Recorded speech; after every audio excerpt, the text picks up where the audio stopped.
Can you unleash the beast? Are you ready for it? I'm ready just like that dog named Reddy is.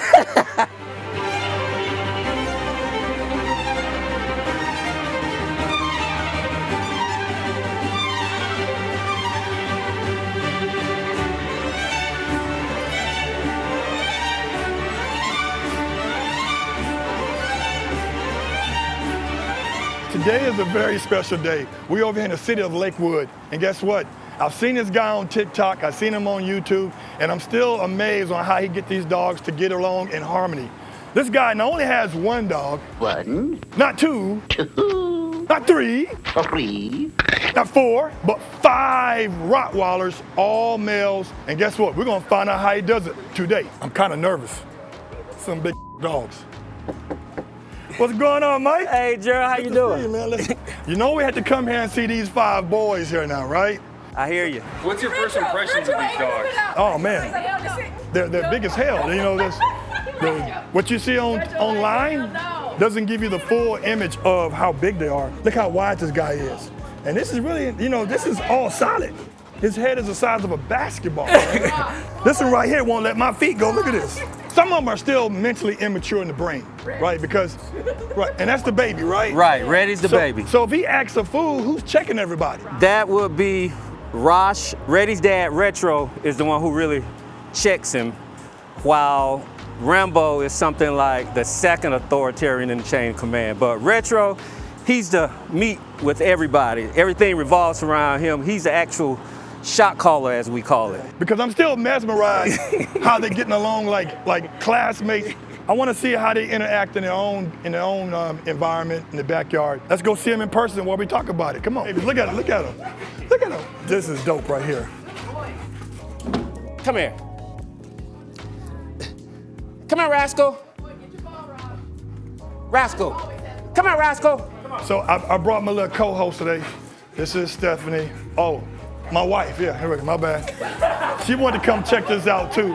What time do they go to bed and what time do they get up? We try to have them in bed around 10, but they walk throughout the house throughout the night. They garden the compound. So they usually wake up around maybe 7. Now, do they have an open bowl policy where they can eat throughout the day? This is where they eat. Each dog has a specific bowl. Do you all feed them at the same time? They all eat at the same bowl with no problem? No problem. Damn! Sometimes Retro tries to bully. What? Retro tries to bully him. And I'll see him, he'll stop and he'll be like, no!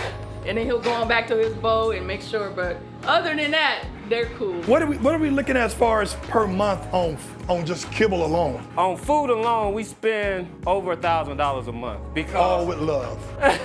Because her concoction is kibble, baked chicken, teaspoon of tuna because that's good for their coats. It has omega-3 in it, and she boils the veggies. So she makes a week's worth, puts this in a Ziploc bag, and just give it to them. Oh, you prepping them? They getting ready for a show?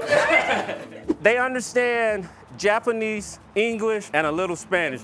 So what we mostly use is Japanese. For instance, if I want them to stay, Matsu, down.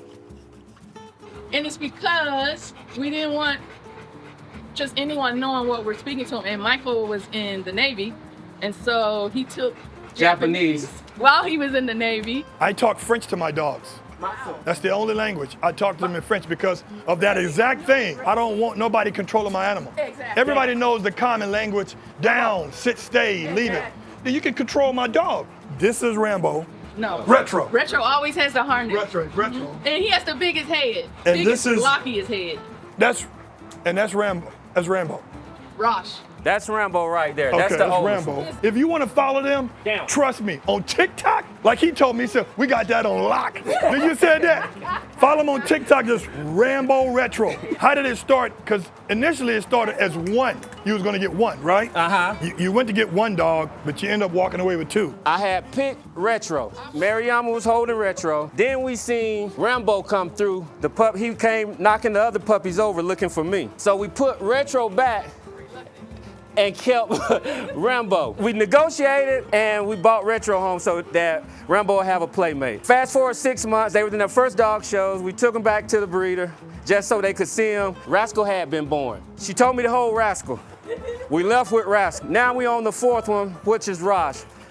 Due to the death of a family member, they gave us Rosh. So that's why I'm really loyal to our breeders. 5 or 6 years later, because they have been asking, like, when can we co-breed? Because everybody want a piece of Retro. We bred Retro to get ready. That's his father, and this is son. This is the father, this is the son. How do we tell them individually? Apart, yes. We go by the head, body structure, personality. Say like Retro got the biggest head. Rambo got the smoothest oval-shaped head. Rosh got the Serbian look, the droopy jaws. Then we got Rascal. Right here. He's short and stubby. So Rascal's a rascal. He can go from 0 to 100 any minute. And we got Baby Reddy, who has a droopy face as well. Do you get a lot of requests for breeding? How are you picking which one for them? And how are they picking one of the 5 to possibly be a sire of the litter? We get questions all the time. I get DMs, do you stud them out? No, I will not stud them out because I vet the buyers because I want to know why they want puppies. I want to make sure the best that I can, like I did with the first 2 litters, that they go to a loving, caring family. I'm gonna ask you some personal questions, where you work at, how long you been there. It's just like an interview. And you don't have to answer. That makes my job easier for declining you right there on the spot. But I can honestly say the puppies that we sold to the first 2 litters, 90% of them, I keep in touch with them, and they live in a beautiful life. I never thought that it could be, you can control them all at once. But I noticed that when they do have arguments, it's nothing life-threatening. How do you deal with that when it happens right then and there? Do you make corrections? Make corrections on the spot. We've been training them since they were 8 weeks. I see people laughing at their puppies when they're growling at them. It's funny when they're puppies, but when they get bigger, it's not gonna be funny. So we never played with them growling and roughhousing. We do not do that with them. We call it respect. Say this all the time on live. When we're about to get a ball from them, we come up to them, we call them by names to let them know compared to just snatching it. Because it's respect. If you want them to respect you, you gotta respect them. It goes both ways. I'm the alpha, mom's the beta, but yet at the same time, we have to respect them if we want them to respect us. And remember that they're still animals no matter how well trained they are. During the day, like right now, are they in the house most of the time of their life? They're in the house 90% of their time unless they're doing dog shows, ads. You see right there? Yeah. These are the most bougiest Rottweilers you will ever meet. He's scratching on the door because he's trying to get to that AC. We take them to the park at least once a month on a weekend so they can really exercise. But we walk them daily, like a mile and a half daily. Don't get one if you don't get off work and can't give them that happiness and love that they need. Don't get one because they miss you and they want to see you. We was getting ready to walk them, and our neighbor's German Shepherd came full force running towards them. We do not, once again, we do not promote dog violence. They did not bark. They did not move. However, if he would have nipped any one of them, game over, leash is loose. Because I'm the alpha, they going on me saying, Dad, we protected this person coming, you didn't let us get him. We remain calm, they remain calm, but the dog came to his senses and hurry up and made a U-turn. And that's why I tell people when they have their dogs off leash, we got Rotties coming through. We give them warnings. We got Rotties coming through. You know, some people like, well, my dogs are friendly. Keep in mind, you don't know what dogs would do because they're still animals. Yours might be friendly and one of these might not like your dog. You know how you have your house when you have a child, you make it baby-proof? So I'm looking around here, Miles. I said, he's got concrete planks all around here. And I know what those are for because we know dog urine kills everything. So, Miles, look at this. It's got dog-proof, pee-proof all around here. Even the, look at that. The AC. Oh, you know they would have tore the AC up with the urine. Which they did. They pissed on the AC unit because it was under warranty. That saved us $30,000. We was able to get a new one, and we learned to cover the AC unit. So that's why you see things like this. The Uber Eats, the guy came here when I saw the video. The fence is this high. You don't think they can't get over this? Oh, they can get over. Yeah, they can get over that, right? But you got over there, you was like, okay, I'm gonna go ahead and walk over here, get the food, and they waiting right here for you. Retro stayed in the back, let the fork come, like, I'm gonna watch y'all. I'm the lieutenant on watch right now. And they waited till you came back, and then when you came back with the food, my dogs would have like tore the box up, you know? But they let you grab your food, like, okay, I'm coming in. So is all that like just routine practice? So I gotta be real serious and especially bringing in food. because they want the food. They can smell it. No, Retro. Just like he wants this ball. But if I'm serious, he knows, No, okay, Retro. I can't play. But if I crack a smile or feel joy, oh, they're gonna take it. So it's all it's a feeling. You have to be an authoritative figure. That's it. And you gotta have that Yes. emanating from you. And I put this on everything I love. You can give me $1 million for one of these dogs. I would not sell them. And the reason I wouldn't sell them is because I would be worried, and I know that one that got sold wouldn't be living the life he living. And the other 4, they would probably go in depression because they have a pack mentality and they very codependent. I saw a video today, and this guy has a Cane Corso, and the other guy was interviewing and said, hey man, you mean somebody offered you $250,000? You said no? I looked at Stephen and said, he motherfucker be gone. I said, which one you want? What do you want people to take away from being a pet owner of 5 intact male Rottweilers? Number 1, do your research with the breed. Number 2, do your research with the breeder. Number 3, start with 1 because it requires a lot of work. Look who's talking, he got 2. Now, we got 2 because we want them to have a playmate. Most importantly, can you give them that love that you would give, say if you had a child? The same type of love, and I can say that because ours are grown. Make sure you're able to give them that love. Do you recommend pet insurance? 100% recommend, and I'm gonna give you a reason why. Last year I paid $8,000 for all 5 of them with our pet insurance. Great pet insurance, definitely you gotta get it. Retro had surgery on his back. It cost $12,000. I only had to pay $3,000. Guess what the doctor told me?